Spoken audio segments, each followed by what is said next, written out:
नमस्कार दोस्तों, मेरा नाम है सुनील और आप देख रहे हैं अपना लोकप्रिय यूट्यूब चैनल जिसका नाम है सुनील जसवाल विवलोफाइल। दोस्तों, इस वीडियो में हम लोग बात करेंगे HPTGT कमीशन की। दोस्तों, ये हमारे पास क्लास नंबर 4 होगी। इससे पहले 3 क्लासेस को हम लोगों ने अपलोड कर दिया है और आप लोगों ने उसे बहुत सारा प्यार दिया है। दोस्तों, यहाँ पे क्लास नंबर 4 आ रही है। इसका बेनिफिट ये होगा कि दोस्तों इसमें हम लोग 5 से 6 सब्जेक्ट जो डिस्कस करेंगे। अगर आप लोग तैयारी कर रहे हैं तो ये क्लासेस आपके लिए बहुत ज्यादा इंपॉर्टेंट होने वाली है, क्योंकि अगर दोस्तों आप लोग बिगिनर्स हैं तो टीजीटी मिशन का अगर आप लोग पेपर देखें तो उतना आसान पेपर नहीं आता है। इसके लिए दोस्तों आप लोग क्या करेंगे, अगर आप बहुत सारे बच्चे ऐसे हैं जो यूट्यूब पे जाते हैं और वन लाइनर क्वेश्चन देखते हैं या फिर मल्टीपल चॉइस क्वेश्चन देखते हैं, वो क्वेश्चन तभी बेनिफिट होते हैं जब आपकी तैयारी अच्छे से हो जाए। इससे पहले आप लोगों को बेसिक जो ठीक करना चाहिए। अब यहाँ पे हम लोग इन वीडियोस के माध्यम से आपका जो बेसिक होगा उसे हम लोग ठीक करने की कोशिश करेंगे। और दोस्तों, ह्यूमंस की एक टेंडेंसी होती है कि जब हमें कोई चीज आती भी है, लेकिन जब हम लोग उसे सुन लेते हैं, जब फिर देख लेते हैं, तो वो चीज हमारे लिए परमानेंट हो जाती है और हमें अच्छे से समझ में भी आ जाती है। तो इस वीडियो को लास्ट तक देखिएगा। चलिए स्टार्ट करते हैं। सबसे पहले दोस्तों वैदिक सभ्यता की बात करते हैं। वैदिक सभ्यता, इससे पहले अगर आप लोग बात करें तो सिंधु घाटी सभ्यता आई थी। दोस्तों, सिंधु घाटी सभ्यता के बाद वैदिक सभ्यता जो थी ये आर्यों के द्वारा दोस्तों स्थापित सभ्यता थी। वैदिक सभ्यता के बारे में हमें जानकारी कहां से प्राप्त होती है? तो दोस्तों वैदिक सभ्यता की जानकारी हमें वेदों से प्राप्त होती है। दोस्तों, वेद जो थे, इसका अगर केवल अर्थ भी पूछ लिया जाता है तो वेदों का मतलब होता है जानना, नॉलेज। दोस्तों, यहाँ पे जो वेद थे वो 4 थे: ऋग्वेद, सामवेद, यजुर्वेद, अथर्ववेद। दोस्तों, ऋग्वेद जो अब सबसे पुराना वेद है, तो इसमें हम लोग पहले बात करेंगे दोस्तों यहाँ पे आर्यों के बारे में। दोस्तों, आर्य जो थे वो कहां से आए थे, ये प्रश्न काफी बार पूछा जाता है। तो दोस्तों, आर्य कहां से आए थे इसके बारे में भी बहुत सारा दोस्तों उलझन है कि कौन सा मत सही है। बहुत सारे विद्वानों ने अपने अपनी राय दी है। जैसे जो सर्वमान्य मत है दोस्तों, वो मैक्स मुलर का है। मैक्स मुलर ने आर्यों का जो बताया था, आर्यों के बारे में जो बताया था, तो वो मध्य एशिया से बताया था, सेंट्रल एशिया से बताया था। और दोस्तों, अगर आप लोग बात करें दयानंद सरस्वती की, तो उन्होंने तिब्बत के बारे में बताया था कि ये तिब्बत से आए थे। तो यहाँ पे जो सब सर्वमान्य तथ्य जो है वो दोस्तों मैक्स मुलर का दिया जाता है। और कभी भी अगर एग्जाम में प्रश्न पूछा जाए कि आर्य कहां से आए थे, तो आर्य जो थे वो मध्य एशिया से आए थे, सेंट्रल एशिया से आए थे। दोस्तों, जो आर्य सभ्यता थी वो ग्रामीण सभ्यता थी। दोस्तों, जो सिंधु घाटी की सभ्यता थी वो किस टाइप की थी, अगर आपको पता है तो कमेंट बॉक्स में जरूर टाइप करें। बहुत सारे बच्चे आंसर देते हैं जिससे कि उनको भी बेनिफिट होता है और हमें भी बेनिफिट होता है। दोस्तों, आर्यों का जो समाज था वो पितृ प्रधान था। और अगर आप लोग सिंधु घाटी सभ्यता की बात करें तो उसमें वो मातृ प्रधान था। दोस्तों, यहाँ पे इनकी जो खास बात थी वो क्या थी, बाल विवाह और पर्दा प्रथा उसमें प्रचलन में नहीं थी। जैसे कि छोटे एज में शादी हो जाती है तो उसमें ऐसी कोई भी बात नहीं थी और पर्दा प्रथा का भी उसमें प्रचलन नहीं था। दोस्तों, जैसे कि हम लोग इन चीजों का अगर हम लोग अपने साथ कोरिलेट करें तो बहुत ही ज्यादा बेनिफिट होगा। जैसे कि दोस्तों हम लोग चाय वगैरह पीते हैं तो उसमें जो उनका मुख्य आर्यों का जो मुख्य पेय था वो क्या था, सोमरस था। दोस्तों, आर्यों का जो मुख्य व्यवसाय था, जैसे कि आप लोग देखें तो हम लोग कृषि करते हैं तो कृषि के साथ पशुपालन तो ऑटोमेटिकली हो जाता है। इन चीजों को अगर हम लोग आर्य सभ्यता के साथ कोरिलेट करें कि उसमें जो आर्यों का मुख्य व्यवसाय था वो क्या था, यहाँ पे मैं आप लोगों को यहाँ पे बता रहा हूँ कि उसमें आर्यों का जो मुख्य व्यवसाय था, अगर आप लोग कृषि करते हो तो साथ साथ पशुपालन तो होगा। तो यहाँ पे वो कृषि के साथ पशुपालन भी करते थे, क्योंकि उसमें बहुत सारी चीज़ों का विकास हो चुका था। और जैसे दोस्तों हम लोग मनोरंजन के लिए मूवी वगैरह देखते हैं, घूमने जाते हैं, तो उस समय क्या था, उस समय दोस्तों संगीत, अगर आप लोग संगीत की बात करें उस समय भी बहुत ज़्यादा इंपॉर्टेंट था। अगर आप लोग आज के समय की बात करें तो संगीत अपने आप में बहुत ज्यादा इंपॉर्टेंट है। हर इंसान की अपनी पसंद होती है, वो अपने पसंद का म्यूजिक सुनता है। तो उस समय भी संगीत जो था वो बहुत ज्यादा जो था वो सुना जाता था। रथ दौड़ थी, घुड़ दौड़ थी, दूत क्रीड़ा थी। तो इस समय इनके मनोरंजन के ये साधन थे। दोस्तों, आर्यों का जो प्रिय पशु था, ये भी प्रश्न जो वो काफी बार पूछा जाता है कि आर्यों का जो प्रिय पशु था वो क्या था, घोड़ा था दोस्तों। और उसमें उनका जो सबसे ज्यादा फेमस जो भगवान थे, देवता थे, वो कौन थे, इंद्र। और दोस्तों इंद्र को क्या कहा जाता है, अगर आप लोगों को पता तो कमेंट बॉक्स में जरूर टाइप करें। दोस्तों, आर्यों द्वारा जो सबसे पहले दोस्तों आर्यों के द्वारा जो खोजी गई धातु थी वो लोहा थी। अगर आप लोग बात करें सिंधु घाटी सभ्यता की तो उस समय उनको लोहे का ज्ञान नहीं था, लेकिन जैसे आर्यों की बात करें तो उसमें उनको लोहे का ज्ञान जो था वो हो गया था। लोहे के ज्ञान होने की वजह से कृषि में बहुत ज्यादा बेनिफिट हुआ दोस्तों। तो कृषि में जब उनकी पैदावार भी काफी अच्छे से हुई। दोस्तों, मनुष्य और देवताओं के बीच में जो भूमिका निभाते थे, उनके बीच में जो मेडिएट का काम करते थे, मध्यस्थता का जो काम करते थे, तो वो कौन देवता थे, तो दोस्तों अग्नि थे। क्योंकि अग्नि के माध्यम से ही दोस्तों पूजा पाठ होता था और पूजा पाठ जो होता था दोस्तों वो भगवान के लिए किया जाता था। तो जैसे कि आज भी आप लोग देखें तो घर में बहुत सारे यज्ञ वगैरह करवाते हैं, तो उसमें वो भगवान के साथ हम लोग बीच में अग्नि जो वो काम करती है। दोस्तों ये काफी ज्यादा फेमस जो यहाँ पे मैं बता रहा हूं 10 राग युद्ध, दोस्तों इसका उल्लेख ऋग्वेद के 7वें मंडल में किया गया है। ऐसे प्रश्न पूछा था जो 10 राग युद्ध है वो किस वेद में उल्लेख किया गया है, तो दोस्तों वो ऋग्वेद में किया गया और ये कौन से मंडल का है, 7वें मंडल का है। रावी नदी के तट पर सुदास और 10 जनों के बीच में दोस्तों ये लड़ाई हुई थी और जिसमें सुदास की जो थी वो विजय हुई थी दोस्तों। तो यहाँ पे आप लोग इन चीजों को देख सकते हैं। यहाँ पे मैं बिल्कुल डिटेल में भी नहीं जाऊंगा, मैं आपको वो चीजें बताऊंगा जो पेपर में आने वाली हैं। आप लोग चाहें तो इस वीडियो को 2 या 3 बार देके अपने नॉलेज को परमानेंट कर सकते हैं, या साथ साथ में दोस्तों आप लोग बीच बीच में शॉर्ट नोट्स जो बना सकते हैं। दोस्तों उत्तरवैदिक काल में राजा के राज्याभिषेक के समय राजसूय यज्ञ का का अनुष्ठान किया जाता था। सत्यमेव जयते दोस्तों ये मुंडकोपनिषद से लिया गया है। अगर आप लोग ये बात करें तो ये टेट के पेपर में हमेशा ये प्रश्न पूछा जाता है कि जो सत्यमेव जयते है, भारतीय संविधान में भी देखें तो उसमें भी सत्यमेव जयते का उल्लेख किया गया है। दोस्तों ये कहां से लिया गया है, तो ये लिया गया है मुंडकोपनिषद से। दोस्तों जो गायत्री मंत्र था वो सवित्र नामक देवता को संबोधित किया गया है, जिसमें कि इसका उल्लेख कहां से, इसका रिलेशन कहां से है, तो दोस्तों ऋग्वेद में दोस्तों गायत्री मंत्र के बारे में बताया गया। और अगर आप लोग गायत्री मंत्र की बात करें तो ये अपने आप में बहुत ही पावरफुल मंत्र है, इसके ऊपर रिसर्च भी की जा चुकी है। तो यहाँ पे देख सकते हैं कि हमारी जो वैदिक सभ्यता थी वो किस प्रकार की थी। दोस्तों गोत्र नामक संस्था का जन्म भी दोस्तों, जैसे कि बहुत सारे लोगों का गोत्र होता है, तो अभी जो गोत्र हम लोग लगाते हैं तो वो किस समय ज्यादा प्रचलन में था, तो ये उत्तर वैदिक काल में प्रचलन में था। तो यहां से हमने हिस्ट्री का जो था वो डिस्कस किया। इसके बाद हम लोग क्या करेंगे, अभी ज्योग्राफी का हम लोग यहाँ पे डिस्कस करेंगे। और ज्योग्राफी की बात करेंगे दोस्तों, यहाँ पे पृथ्वी की चारों ओर से घिरे हुए वायु के दोस्तों जो फैलाव होता है उसे हम लोग क्या कहते हैं, वायुमंडल। दोस्तों जैसे कि मैं यहाँ पे आपको पढ़ा रहा हूँ तो आपके मन में वो इमेजेस बने चाहिए।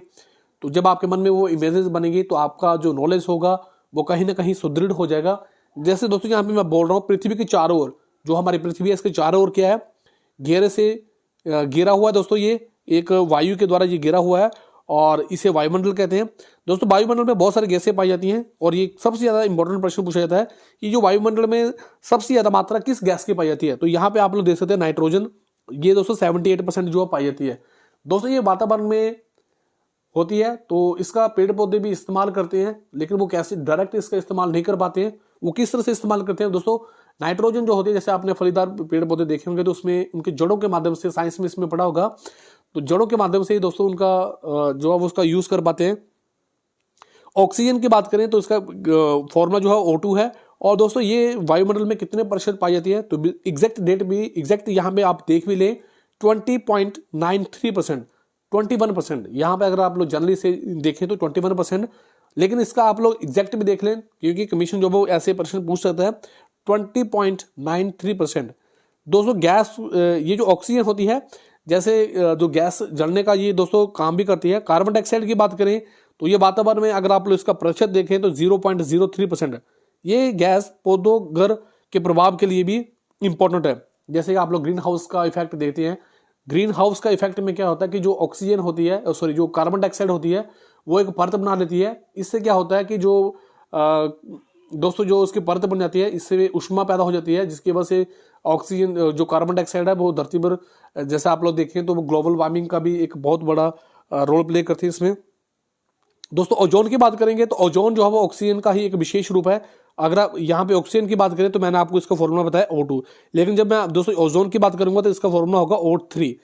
तो दोस्तों जो ओजोन 3 है ये क्या करती है, जो सूर्य से किरणें आती हैं, परावैंगनी किरणें आती हैं दोस्तों, इनको ये अवशोषित कर लेती है, क्योंकि इन परावैंगनी किरणों से बहुत ज्यादा नुकसान होता है। इससे यहाँ तक कि कैंसर तक भी होने की संभावना रहती है, तो ये हमारी उनसे रक्षा करती है। ऑर्गन का अगर आप लोग प्रतिशत देखें तो 0.93%, और इसमें जलवाष्प एवं अन्य गैसें भी पाई जाती हैं। दोस्तों अगर आप लोगों को मेरी थोड़ी आवाज चेंज लग रही है तो इसके लिए मैं माफी चाहता हूँ, क्योंकि सर्दियों का समय चल रहा है तो थोड़ा सा ऐसा हो सकता है। दोस्तों यहाँ पे सबसे इंपॉर्टेंट प्रश्न, खासकर ये टेट के पेपर में तो पूछा ही जाता है, लेकिन ये कमीशन के पेपर में भी फेवरेट टॉपिक है दोस्तों HPSSC का। अगर आप लोग HPSSC के जो पुराने पेपर है उनको देखें तो ये बहुत ही बार प्रश्न पूछे जाते हैं। वायुमंडल की संरचनाएं, दोस्तों यहाँ पे वायुमंडल जो है, जैसे कि मैंने बताया कि जो वायु की एक परत होती है तो वो पूरा वातावरण को घेरे रहते हैं, उसी प्रकार से दोस्तों इसमें कुछ परतें हैं। सौरमंडल इंग्लिश में भी देख लें, कई बार ये इंग्लिश में ऐसे लिख देते हैं, ट्रोपोस्फेयर लिखा हुआ है, सबसे पहली और निचली परत होती है दोस्तों ये। तो इसमें ऊंचाई पर विषुवत रेखा पर लगभग 18 किलोमीटर की दोस्तों ये ऊंचाई पर आप लोगों को प्राप्त हो जाती है। वायुमंडल घटना जैसे कि बादल बनते हैं, अगर आप लोग देखें तो जो बारिश होती है इससे पहले बादल बनते हैं, तो बादल भी इसी परत में बनते हैं, आंधी तूफान भी दोस्तों इसी परत में आता है। इसके बाद दोस्तों अगर आप लोग देखें समताप मंडल, इसे स्ट्रेटोस्फीयर कहते हैं। पहले मैंने बताया 18 किलोमीटर, अब ये 18 और 50 किलोमीटर के बीच में पाई जाती है।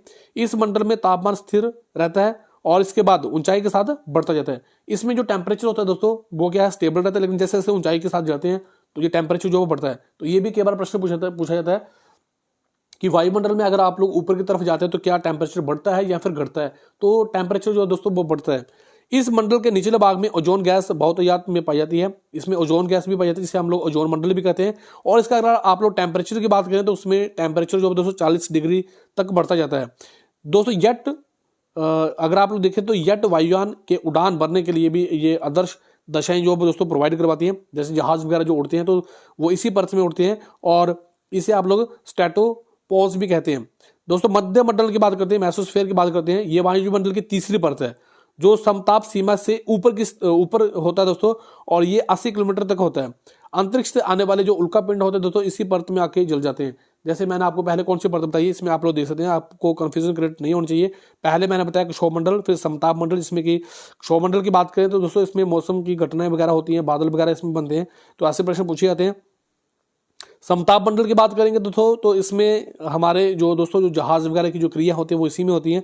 और नंबर 3 पे मैंने आप लोगों को मध्य मंडल बताया, ये 80 किलोमीटर के बीच में पाई जाती है और इसमें जो उल्कापिंड वगैरह होते हैं वो इसी में चलते हैं। और इस मंडल में ऊंचाई के साथ टेम्परेचर दोस्तों फिर से वो गिरावट आ जाती है, टेम्परेचर फिर से जो वो गिरना स्टार्ट हो जाता है। इसके बाद तापमंडल थर्मोस्फीयर की बात करते हैं तो इस मंडल में ऊंचाई के साथ ताप में तेजी से वृद्धि होती है, फिर से इसमें टेम्परेचर जो वो इंक्रीज हो जाता है। आयन मंडल तापमंडल का निचला भाग होता है और जिसमें विद्युत आवेशित कण जो वो दोस्तों इसमें पाए जाते हैं, जिनको आयन कहा जाता है। ये कहां से कहां के बीच में पाई जाती है, ये 80 किलोमीटर से लेके 500 किलोमीटर के बीच में ये पाई जाती है। इस मंडल में सूर्य के अत्यधिक ताप के कारण गैसें अपने आयनों में टूट जाती है। ये पर संचार में उपयोगी होती है, जो कम्युनिकेशन वगैरह होते हैं, रेडियो तरंगे वगैरह होती है, तो वो इसी परत में पाई जाती है। एक्सोस्फीयर की बात करेंगे, जो बाहरी मंडल है, 500 से लेकर 1000 किलोमीटर के बीच में दोस्तों ये परत जो वो पाई जाती है। हीलियम तथा हाइड्रोजन गैसों की इसमें अधिकता पाई जाती है। तो यहाँ पे हम लोगों ने ज्योग्राफी का देख लिया, अब हम लोग यहाँ पे पॉलिटिकल साइंस का देखेंगे। भारतीय संविधान की अनुसूची, यहाँ से प्रश्न पूछे जाते हैं। अगर आप लोगों को तैयारी करते हुए काफी समय हो चुका है तो ये आप लोगों को पता है कि ये टॉपिक अपने आप में ही बहुत ज्यादा इंपॉर्टेंट है। यहाँ पे बात करेंगे दोस्तों 1949 में जब भारतीय संविधान को बनाया गया था तो उसमें 8 अनुसूचियां थी। अगर आप लोग मूल संविधान की बात करेंगे तो 8 अनुसूचियां थी, लेकिन अगर इस समय वर्तमान समय की बात करेंगे तो अभी जो 12 अनुसूचियां हैं, अब हम लोग इन 12 अनुसूचियों को अच्छे तरीके से डिस्कस करेंगे। दोस्तों 12 अनुसूचियों में बात करेंगे, पहली जो अनुसूची हमारे पास दी गई है इसमें राज्यों और केंद्र शासित प्रदेशों के नाम को शामिल किया गया है और इसमें राज्यों का प्रादेशिक क्षेत्र अधिकार भी शामिल किया गया है। दूसरी अनुसूची की बात करेंगे तो इसमें विभिन्न पदाधिकारियों को प्राप्त होने वाले दोस्तों जो वेतन है, भत्ते हैं या फिर पेंशन है, उनके बारे में बताया हुआ है। तीसरी अनुसूची की बात करेंगे तो दोस्तों जो पदाधिकारी हैं, पद ग्रहण करने के समय ली जाने वाली दोस्तों जो ओथ वगैरह होती है, शपथ है, इनका उल्लेख किया गया है। चौथी अनुसूची में क्या बोला गया है, जो 4th नंबर की शेड्यूल है, इसके बारे में क्या बोला गया है, इसमें राज्यसभा में राज्यों और केंद्र शासित प्रदेशों के लिए जो दोस्तों सीटें होती हैं इनके आवंटन के बारे में बताया गया है। 5वीं अनुसूची के बारे में क्या बताया गया है, इसमें जो अनुसूचित क्षेत्रों और अनुसूचित जनजातियों के प्रशासन और नियंत्रण के संबंध में प्रावधान किया गया है। दोस्तों 6ठी अनुसूची में क्या बोला गया है, इसमें असम, मेघालय, त्रिपुरा, मिजोरम राज्यों में जनजातीय के क्षेत्रों के प्रशासन के संबंध में बताया गया है।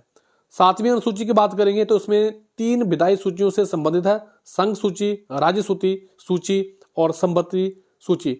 स्टेट लिस्ट दोस्तों सेंट्रल की लिस्ट होती है और इसमें आप लोग देख सकते हैं संपत्ति सूची। दोस्तों जो एजुकेशन है वो किस सूची में आती है, अगर आप लोगों को पता है तो कमेंट बॉक्स में जरूर टाइप करें। दोस्तों 8वीं अनुसूची की बात करेंगे, जो ये भारत के जो दोस्तों 22 भाषाएं हैं जिनको संविधान की तरफ से मान्यता मिली है, तो इसमें बताया गया है। 9वीं अनुसूची में दोस्तों ये भूमि सुधारों से संबंधित राज्य की कृतियों और विनियमों से संबंधित है, जिसमें जमींदारी प्रथा का उन्मूलन भी किया गया है। 10वीं अनुसूची की बात करेंगे तो दोस्तों ये संविधान की इसमें संविधान में 52 दोस्तों अमेंडमेंट किया गया, 1985 में इसे जोड़ा गया। दोस्तों दल बदल से संबंधित प्रावधानों का इसमें उल्लेख किया गया है। 11वीं अनुसूची की बात करेंगे तो दोस्तों ये संविधान के 1992 में जो 73 अमेंडमेंट हुआ था ये इसमें जोड़ा गया था और ये किससे रिलेटेड है 11वीं अनुसूची, पंचायती राज के जो दोस्तों जो कार्य होते हैं उसमें 29 विषय इसमें जोड़े गए थे। 12वीं अनुसूची की बात करेंगे तो दोस्तों ये संविधान के 1992-74 जो अमेंडमेंट हुआ था उसके द्वारा ये जोड़ा गया था। इसमें शहरी क्षेत्रों के स्थानीय स्वशासन संस्थाओं के कार्य के बारे में 18 विषय जो थे वो प्रदान किए गए थे। तो यहां पे आप लोगों ने देख लिया है। फिर दोस्तों हम लोग यहाँ पे बात करेंगे, टॉपिक थोड़ा सा लंबा हो जाएगा लेकिन आपका इसमें ओवरऑल जो वो तैयारी करवाई जाएगी। अब हम बात करते हैं अधातुओं के बारे में। दोस्तों अधातुएं अगर आप लोग देखें तो ये साइंस का टॉपिक है, ये ऊष्मा का कुचालक होता है। धातुएं जो होती हैं दोस्तों वो ऊष्मा की सुचालक होती हैं। अगर आप लोग बात करें हाइड्रोजन की तो इसमें 3 समस्थानिक होते हैं जिसमें प्रोटियम, ड्यूटेरियम, ट्रिटियम। ड्यूटेरियम के ऑक्साइड को बाहरी जल कहते हैं। ये भी प्रश्न पूछा जाता है कि बाहरी जल किसे कहा जाता है। ड्यूटेरियम को ऑक्साइड्स को बाहरी जल कहा जाता है जिसका उपयोग न्यूट्रॉन मंदक के रूप में होता है। ऑक्सीजन की बात करेंगे तो इसके 3 समस्थानिक हैं, ओजोन इसका एक अप्रूव है। सल्फर की बात करेंगे दोस्तों तो इससे प्राप्त अत्यधिक महत्वपूर्ण औद्योगिक रसायन के लिए सल्फ्यूरिक अम्ल है। नाइट्रोजन की बात करेंगे, नाइट्रोजन के यौगिकों में अमोनिया एक प्रमुख यौगिक है जो हेबर विधि द्वारा निर्मित किया जाता है। फास्फोरस की बात करेंगे दोस्तों ये हड्डियों और जीवों जैसे कि डीएनए में पाया जाता है। हैलोजन की बात करेंगे तो बर्ग 17 के तत्वों को हैलोजन कहते हैं।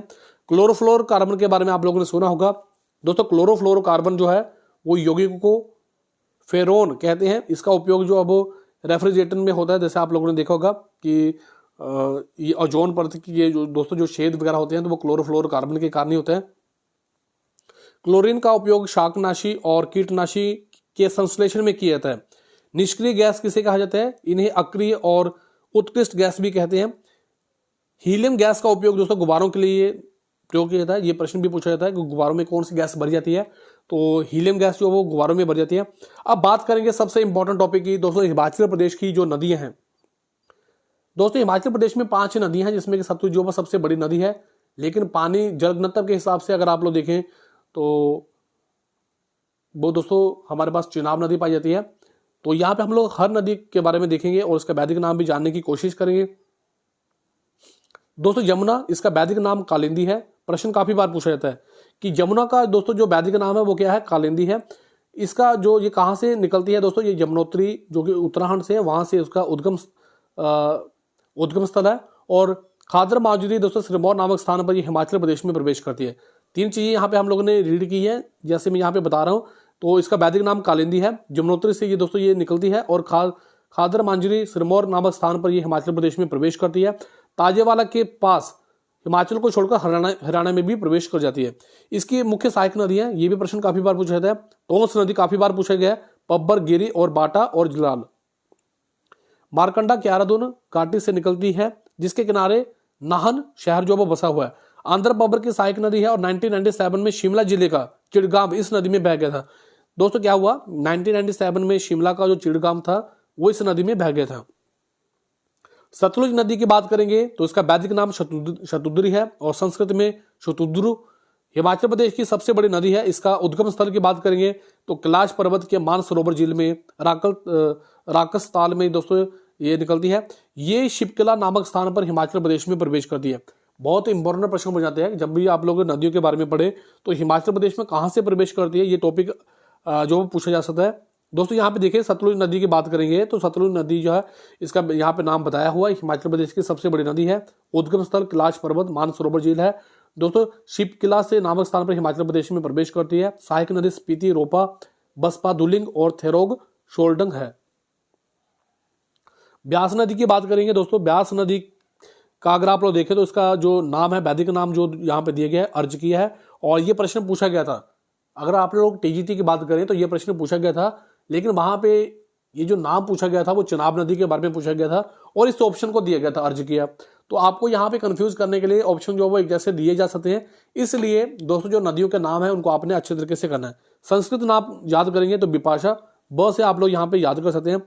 उद्गम स्थल की बात करेंगे पीर पंजाल पर्वत श्रृंखला में रोहतांग दर्रे से ब्यास कुंड में प्रवेश करती है। हिमाचल प्रदेश दोस्तों जो हाई कोर्ट का पेपर हुआ है प्रोसेस सर्वर का, उसमें ये प्रश्न पूछा गया था। तो इन चीजों को आप लोगों ने अच्छी तरीके से देखना है। रोहतांग दर्रे का जो पुराना नाम है भृगु तुंग है। मिर्थल नामक स्थान से ये पंजाब में प्रवेश कर जाती है।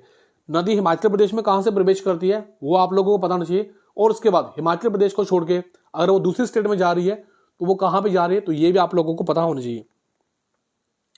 तो यहां पे अगर आप लोग देखें दोस्तों, पार्वती नदी, बनेर नदी, बिनवा नदी, न्यूंगल चक्की, मलाना सोलंग, मानलसू, तीर्थन, सुकेती, सैंज, फोजल आदि इसकी सहायक नदी हैं। तो ब्यास नदी की आप लोगों ने यहाँ पे देख लिया। चिनाब नदी की बात करेंगे, इसका वैदिक नाम अस्कनी है और संस्कृत नाम की बात करें तो चंद्रभागा। बारालाचे दर्रे के दोनों ओर विपरीत में चंद्रा और बागा नदियां उत्पन्न होती है। दोस्तों अगर आप लोग देखें चुनाब नदी की बात करें तो इसका जो वैदिक नाम है वो अस्कनी है और संस्कृत नाम बात करेंगे जो चंद्रभागा है। बारालाचे दर्रे के दोनों ओर विपरीत में चंद्रा और बागा नदियां उत्पन्न होती हैं और ये तांडे नामक स्थान पर जाकर मिल जाती है। ये आपके लिए बहुत ज्यादा इंपॉर्टेंट है कि जो आपके पास चंद्रा और बागा नदियां हैं ये कहां पे जाके मिलती हैं, तो दोस्तों ये तांडे नामक स्थान पर जाके मिल जाती है चंद्रभागा नदियां। और जल घनत्व के आधार पर ये हिमाचल प्रदेश की सबसे बड़ी नदी है। अगर आप लोग दोस्तों ऐसे पूछेंगे कि हिमाचल प्रदेश की सबसे बड़ी नदी कौन सी है, तो वो आपकी सतलुज होगी। लेकिन जन घनत्व के हिसाब से अगर आप बात करेंगे तो हिमाचल प्रदेश की सबसे बड़ी नदी यहाँ पे चिनाब नदी है। इसकी मुख्य सहायक नदी चंद्रा और बागा है। रावी नदी की बात करेंगे दोस्तों, वैदिक नाम पुरुषनी है और संस्कृत नाम इरावती है। ये आप लोगों को पता होना चाहिए। धौलाधार के बड़ा बंगाल श्रृंखला में इसका उद्गम स्थल हुआ है। चंबा नगर दोस्तों, जो चंबा जो हमारा डिस्ट्रिक्ट है वो रावी नदी के किनारे ही बसा हुआ है।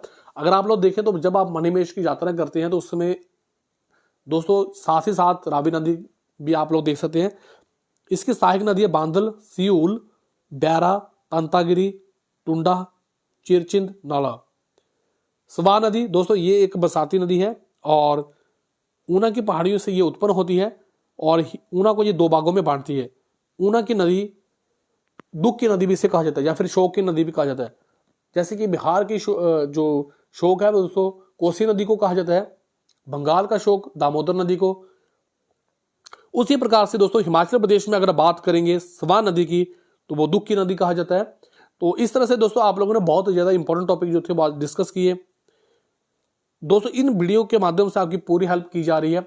फिर भी किसी वीडियो में अगर आप लोगों को लगता है कि इसमें इंप्रूवमेंट की जा सकती है या फिर इसमें ये वाला टॉपिक होना चाहिए, दोस्तों आप अपनी राय कमेंट बॉक्स में जरूर बताएं। आप लोगों ने मुझे इतना समय दिया, आप सभी का बहुत बहुत धन्यवाद। थैंक यू वेरी मच दिल से।